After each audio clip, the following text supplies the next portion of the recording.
Hello students, आप सभी का RP edu for you channel पर स्वागत है।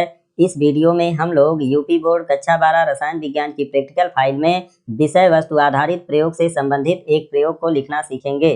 तो जैसा कि आप लोग जानते होंगे कि हम लोगों के कोर्स में आंतरिक मूल्यांकन और बाह्य मूल्यांकन के लिए अलग अलग प्रकार के विषय वस्तु आधारित प्रयोग निर्धारित किए गए हैं। बाह्य मूल्यांकन में हम लोगों के कोर्स में क्रोमेटोग्राफी, कार्बनिक यौगिकों में उपस्थित क्रियात्मक समूह की पहचान करना, खाद्य पदार्थों में कार्बोहाइड्रेट, प्रोटीन और वसा की उपस्थिति की जांच करने से संबंधित प्रयोगों को रखा गया है। तो इस वीडियो में हम लोग कार्बनिक यौगिकों में उपस्थित क्रियात्मक समूहों की पहचान करने से संबंधित एक प्रयोग के बारे में जानेंगे, जिसके लिए सबसे पहले रसायन विज्ञान की प्रैक्टिकल फाइल में रूलदार पेज पर सबसे ऊपर प्रयोग संख्या लिखते हैं और उसके इस साइड में दिनांक लिखते हैं और उसके इस साइड में उद्देश्य हेडिंग डालकर इसमें लिखते हैं दिए हुए कार्बनिक यौगिक में उपस्थित क्रियात्मक समूह की पहचान करना। यानी इस प्रयोग में हम लोगों को एक कार्बनिक यौगिक दिया जाता है और इस कार्बनिक यौगिक में उपस्थित क्रियात्मक समूह की पहचान करना होता है।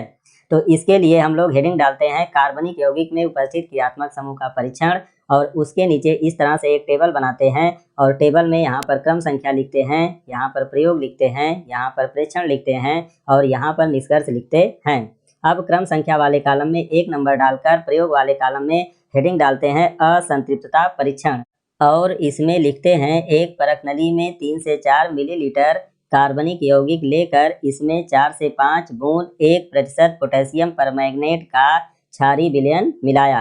प्रेक्षण में है पोटेशियम परमैंगनेट का गुलाबी रंग गायब नहीं होता है। निष्कर्ष में है कार्बनिक यौगिक असंतृप्त नहीं है। तो यहाँ पर सबसे पहले हम लोगों को असंतृप्त यौगिक के बारे में जानना होता है। तो आप लोग जानते होंगे कि असंतृप्त यौगिक से तात्पर्य होता है कि वह यौगिक जिसमें कम से कम एक कार्बन कार्बन के बीच डबल या ट्रिपल बॉन्ड पाया जाए, और अगर ऐसा नहीं होता है, कार्बन कार्बन के बीच में सभी बंध एकल रहते हैं, तो उस यौगिक को हम लोग संतृप्त यौगिक कहते हैं। तो यहाँ पर असंतृप्तता परीक्षण से तात्पर्य होता है कि हम लोगों को सबसे पहले कार्बनिक यौगिक में यह ज्ञात करना होता है कि वह असंतृप्त है कि संतृप्त है।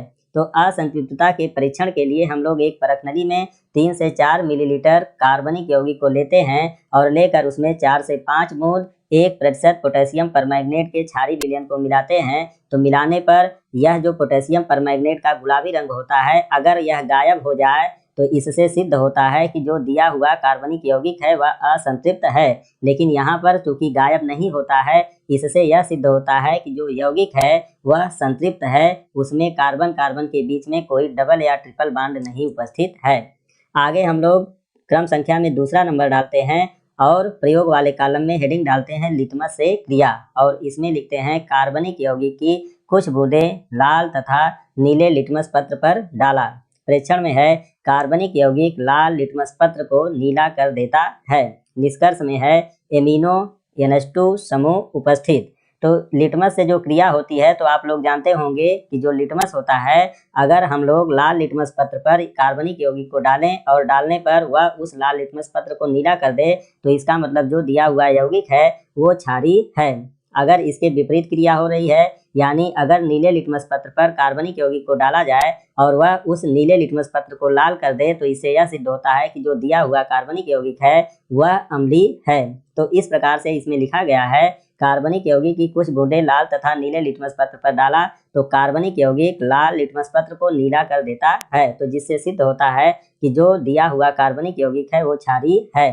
तो हम लोगों के कोर्स में जो कार्बनिक यौगिक रखे गए हैं उसमें केवल एक यौगिक है जो क्षारीय हो सकता है और वह एमिनो समूह वाला यौगिक। तो इसलिए इसमें हम लोग निष्कर्ष में लिखते हैं कि एमिनो समूह, जिसको हम लोग NH2 समूह कहते हैं, यह उपस्थित है।